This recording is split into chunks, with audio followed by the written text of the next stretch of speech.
Hi అండి, అందరికీ నమస్తే. Welcome to Ammu's kitchen. ఈరోజు మన రెసిపీ వచ్చేసి రవ్వ లడ్డు. చూడండి, మన రవ్వ లడ్డు చాలా బాగా వచ్చింది. చాలా ఈజీగా తొందరగా రెడీ చేసుకునే మన రవ్వ లడ్డు ప్రాసెస్ ఎలాగో నేను మీకు చెప్తాను, మెజర్మెంట్స్తో సహా. చూసి మీరు కూడా ట్రై చేయండి. ఎలా వచ్చిందో నాకు కమెంట్స్లో పెట్టండి. రవ్వ లడ్డు ప్రిపేర్ చేసుకోవడానికి నేనైతే మెజర్మెంట్ కోసం ఈ కప్పు తీసుకున్నానండి. చూడండి, ఈ కప్పు తీసుకున్నాను. దీంతోనే 1 కప్పు బొంబాయి రవ్వ తీసుకోండి, 1 కప్పు షుగర్ తీసుకోండి, 1/2 కప్పు కొబ్బరి పొడి తీసుకోండి. పచ్చి కొబ్బరి ఉంటే పచ్చి కొబ్బరి తీసుకోండి, లేదు పచ్చి కొబ్బరి అవైలబుల్లో లేదు అంటే మీరు ఈ ప్లేస్లో ఎండు కొబ్బరి కూడా యూస్ చేసుకోవచ్చు. 1/2 కప్పు సరిపోతుందండి. 1/2 కప్పు ఎండు కొబ్బరి కూడా తీసుకోండి. తర్వాత ఇలాచీ పొడి కూడా తీసుకోండి. కొంచెం డ్రై ఫ్రూట్స్ కూడా తీసుకోండి. డ్రై ఫ్రూట్స్ అయితే నేను బాదం, కాజు, ఎండు ద్రాక్ష తీసుకున్నాను. మీరు కూడా అలాగే తీసుకోండి.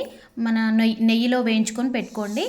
ఈ ప్రాసెస్ ఎలాగంటే, మనము ముందుగా ఒక పొయ్యి వెలిగించుకొని బాండి పెట్టుకొని దాంట్లో కొంచెము నెయ్యి వేయండి. నెయ్యి వేసి మన రవ్వని మంచిగా వేయించుకోండి.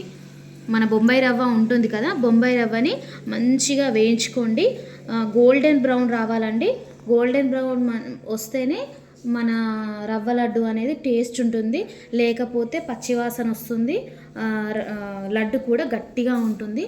అలా ఉండకుండా ఉండాలంటే స్టవ్ సిమ్ములో పెట్టుకొని మంచిగా బ్రౌనిష్ కలర్లో వచ్చేటట్టు రవ్వని వేయించుకోండి. ఆ రవ్వ వేయించుకునేటప్పుడే మనం ఎండు కొబ్బరి పొడి తీసుకున్నాం కదా, అది కూడా 1/2 ఉంది కదా, అది కూడా రవ్వలోనే వేసుకొని దాన్ని కూడా మంచిగా వేయించుకోండి. అలా వేగిన తర్వాత పక్కకు పెట్టుకోండి. స్టవ్ కట్టేసి పక్కకు పెట్టుకోండి. తర్వాత మనం ఇప్పుడు 1 కప్పు చక్కెర తీసుకున్నాం కదా, చక్కెర డైరెక్ట్గా మనం పొడి వేయకుండా ఇక్కడ పాకం పడుతున్నామండి. ఈ పాకం పట్టడం వల్ల లడ్డు అనేది సాఫ్ట్గా వస్తుంది, జ్యూసీగా ఉంటుంది, సాఫ్ట్గా ఉంటుంది.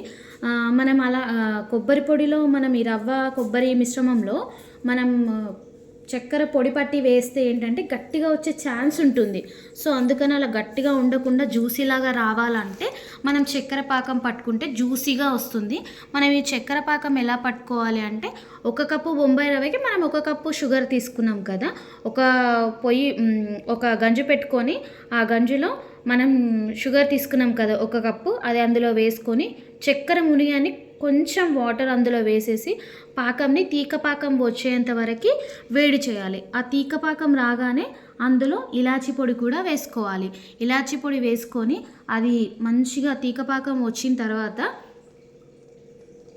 మనం స్టవ్ కట్టేసి మనం ఇప్పుడు ఈ వేయించుకున్నాం కదా రవ్వ మిశ్రమము, అది ఆ చక్కెర పాకంలో వేసుకొని మంచిగా ఉండలు లేకుండా మంచిగా కలుపుకోవాలి.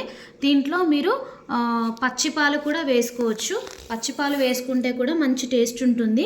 ఈ పచ్చిపాలు కూడా మనము ఈ రవ్వ చక్కెర పాకంలో వేసిన తర్వాత కొన్ని పచ్చిపాలు కూడా వేసుకొని మంచిగా కలుపుతూ ఇలా దగ్గరికి చేసుకోవాలి మన మిశ్రమాన్ని.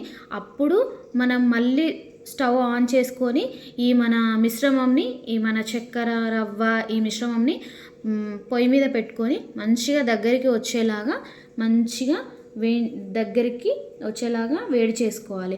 దగ్గరికి రాగానే స్టవ్ కట్టేసి పక్కకు తీసుకోవాలి. కొంచెం చల్లారగానే మన ఈ రవ్వ మిశ్రమం కొంచెం గట్టిపడుతుంది. అలా కొంచెం గోరువెచ్చగా గట్టిగా ఉండగానే మనము ఇలా లడ్డూలాగా చుట్టుకోవాలి. ఇలా లడ్డూలాగా చుట్టుకొని పక్కకు తీసేసుకుంటే మన జ్యూసీ రవ్వ లడ్డు రెడీ అయిపోయింది. చూడండి ఎంత బాగా వచ్చింది, ఎంత సాఫ్ట్గా ఉంది, చాలా టేస్టీగా వస్తుందండి. మన 15 రోజులు కూడా నిల్వ పెట్టుకోవచ్చు. చూడండి ఎంత జ్యూసీగా ఎంత బాగా వచ్చిందో. టేస్ట్ కూడా సూపర్గా ఉంటుంది. ఖచ్చితంగా మీరు ట్రై చేయండి ఈ రెసిపీ. మన ఛానల్ని సబ్స్క్రైబ్ చేసుకోకపోతే అమ్మూస్ కిచెన్ ఛానల్ని సబ్స్క్రైబ్ చేసుకోండి. మీకు ఏమేమి వంటకాలు కావాలో కమెంట్స్ చేయండి. Bye friends.